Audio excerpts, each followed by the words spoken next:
Dunia Kedua bukan hanya soal peperangan dan politik. Di dalam reruntuhan kamp konsentrasi dan kota-kota yang hancur, tumbuh juga benih-benih cinta yang tak seharusnya ada. Beberapa wanita Yahudi mengalami cinta paling rumit dalam sejarah, yaitu jatuh cinta kepada pria dari pihak musuh yang tak lain adalah tentara Jerman, bahkan anggota SS.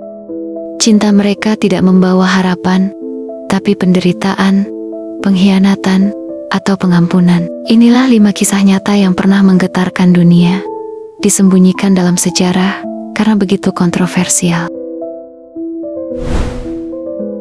Kisah pertama, Helena Citronova dan Franz Wanzek. Helena adalah seorang wanita Yahudi asal Slovakia, ditangkap dan dikirim ke kamp konsentrasi Auschwitz pada tahun 1942.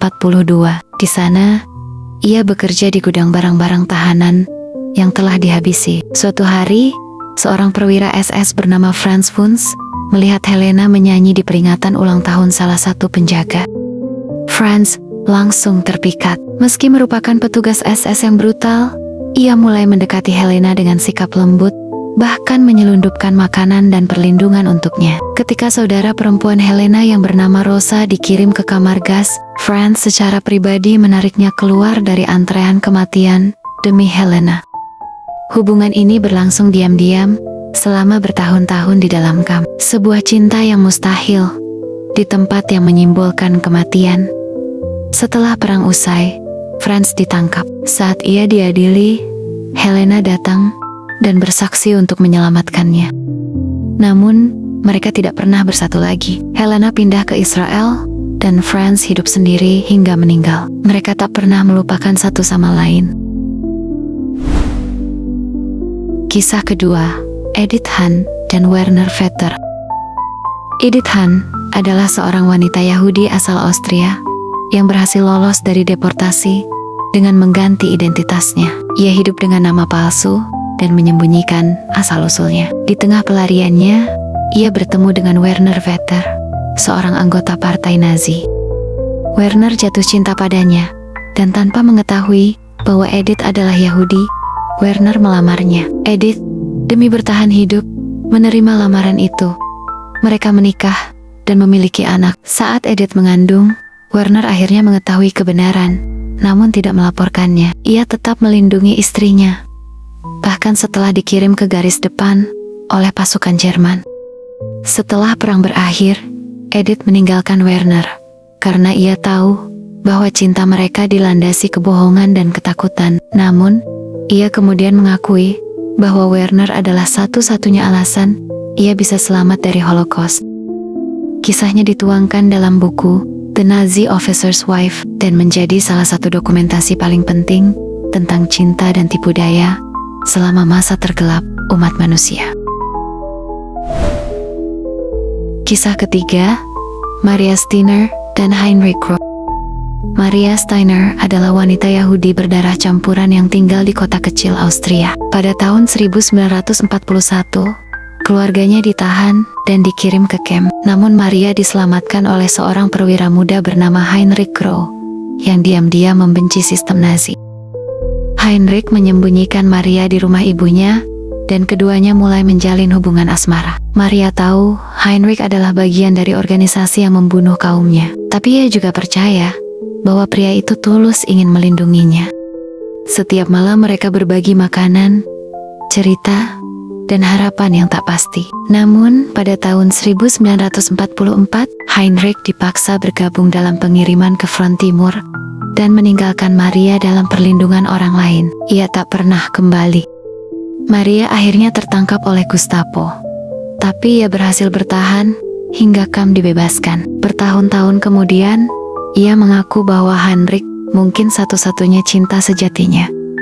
Cerita ini jarang terdokumentasi karena Maria memilih untuk tidak menuliskannya secara publik. Namun wawancaranya tahun 1991 dengan jurnalis Yahudi Austria membuat kisah ini dikenal. Kisah keempat, Gisela Perl dan seorang dokter SS. Gisela Perl adalah seorang ginekolog Yahudi yang dipaksa bekerja untuk Nazi di Auschwitz. membantu dalam persalinan para wanita tahanan. Ia pernah mengungkapkan dalam memoarnya bahwa seorang dokter SS tertarik padanya, bukan hanya secara fisik, tapi secara intelektual. Sang dokter memberinya perlindungan dalam bentuk akses medis dan informasi, serta menjaganya dari kekerasan yang biasa dialami perempuan camp. Meskipun tidak ada pernyataan eksplisit bahwa mereka memiliki hubungan fisik, Gisela mengakui bahwa interaksi intens emosional terjadi di antara mereka. Cinta itu tidak seperti kisah roman, tapi lebih seperti ikatan aneh antara korban dan pelaku yang memiliki rasa hormat satu sama lain. Gisela kemudian selamat dari camp dan pindah ke Amerika menjadi dokter terkenal. Nama dokter SS tersebut tidak pernah diungkapkan. Kisah ini membingungkan banyak peneliti karena menunjukkan ambiguitas moral dan kompleksitas emosi manusia, bahkan dalam situasi paling brutal. Kisah yang terakhir, Otto dan seorang wanita Yahudi. Cerita ini berasal dari arsip Yad Vashem, lembaga resmi Memorial Holocaust di Israel, yang mencatat ribuan kesaksian penyintas Holocaust. Nama wanita dalam kisah ini tidak dipublikasikan demi menjaga privasinya. Namun ia adalah seorang wanita Yahudi asal Hungaria yang dideportasi ke sebuah kamp kerja paksa di wilayah Polandia pada akhir tahun 1944 saat Nazi sedang dalam kondisi terdesak. Wanita ini masih remaja saat ditangkap bersama keluarganya. Ibunya meninggal dalam perjalanan, sedang ayahnya hilang. Sesampainya di camp, ia ditempatkan di barak khusus perempuan dan dipaksa bekerja memindahkan batu-batu besar dan membersihkan sisa reruntuhan. Para penjaga Nazi memperlakukan mereka seperti binatang. Dia dipukuli, dilecehkan, dan dibiarkan kelaparan. Salah satu dari penjaga tersebut adalah seorang pria muda Jerman berusia sekitar 25 tahun yang disebutnya sebagai Otto, yang kemungkinan adalah nama samaran. Otto bukan anggota SS, melainkan pasukan angkatan bersenjata reguler Jerman yang ditempatkan sebagai pengawas tambahan. Berbeda dengan penjaga lain, Otto tidak memaki atau memukul. Suatu hari, wanita ini terjatuh karena kelelahan. Ketika penjaga lain hendak memukulnya, Otto berdiri di depannya dan menghentikan mereka. Ia membantu gadis itu berdiri dan diam-diam memberinya sepotong roti. Hal itu merupakan sesuatu yang sangat berharga di camp, yang bisa menentukan hidup atau mati. Sejak hari itu, Otto mulai sering mendekati tempat kerja si gadis, kadang hanya untuk memberikan air, atau sekadar menanyakan keadaannya dalam bahasa Jerman sederhana. Ia tidak menyentuh atau meminta imbalan. Gadis itu awalnya takut, tapi perlahan mulai mempercayai Otto. Suatu malam, ketika mereka berbicara sebentar di sudut gudang tua, gadis itu memberanikan diri mengatakan bahwa ia Yahudi. Otto terdiam lama. Ia memejamkan mata dan berkata, "Aku tahu, tapi aku tidak peduli." Ia kemudian menceritakan bahwa ia dipaksa bergabung dengan militer karena keluarganya miskin. Ia tidak pernah membenci Yahudi. Justru, ibunya dulunya pernah diselamatkan oleh dokter Yahudi saat kecil. Ia tak ingin membalas cinta dengan kebencian. Hubungan mereka tetap diam-diam, hanya berupa percakapan dan tatapan. Tak ada hubungan fisik. Namun dalam dunia yang penuh kebrutalan, kebaikan dan kelembutan seperti itu terasa lebih dari sekadar cinta. Pada awal tahun 1945, saat tentara Soviet mulai mendekat ke wilayah camp, Otto mengatakan kepada gadis itu agar bersiap, karena Nazi akan menghancurkan bukti. Ia berencana membantu melarikan diri, namun rencananya gagal.